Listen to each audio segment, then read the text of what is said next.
acting and responding to the ground situation. The ministry responded almost on a daily basis about what it is doing in order to assuage the difficulty which was being faced. After the 50 days, on the 31st, Prime Minister came, addressed the nation, and clearly recognizing and respecting the difficulty faced by particularly the underprivileged, Dalits, farmers, women, senior citizens, and in the industry by small and medium sector. He made announcements in such a way that the government would ensure that they have some relief. And as a result, you know the various announcements which were made, even that is being in detail mentioned in the resolution.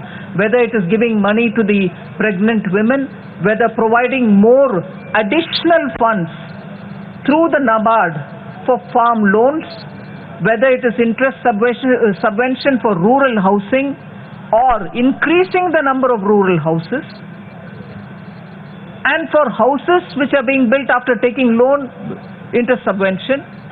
Looking at Rabi crop, which is being, the sowing season is almost just getting over and the irrigating watering season has just commenced for farmers who wanted loans for their agricultural activities.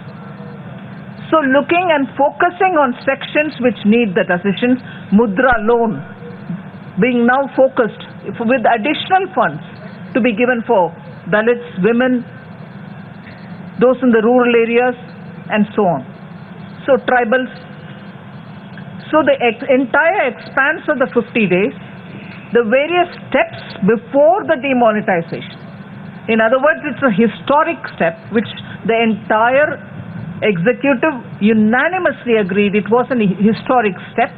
It takes the kind of leadership that BJP has provided for the country now, a firm, visionary leadership, which sees what is going to happen to this country and puts the country before the party, before the individual, and as a result took a very big decision, which is one among several decisions taken. First was, of course, the formation of SIT, which, as you know, was the first decision of this government. Then we went around talking to various countries to share information on whose account receives money, who have kept wealth stashed abroad, and so on. Then the erroneous treaties which were signed with many countries earlier were rewritten and signed all over again so that people cannot escape taxation. Either you pay in India or you pay in the country from where you brought the investment. वो तीन जो पिछले बार वित्त मंत्री जी ने भी refer किया है, डबल टैक्सेशन अवॉइडेंस ट्रीटी भी इस सरकार के कार्यकाल में पिछले 2.5 साल में ही हुआ है, साइप्रस के साथ, सिंगापुर के साथ और मॉरिशस के साथ. Then you had the Benami Properties Confiscation Act, which was passed even in 1988. But उसका रूल्स, उसका नोटिफिकेशन कुछ भी हमारे सरकार आने से पहले तक नहीं हुआ.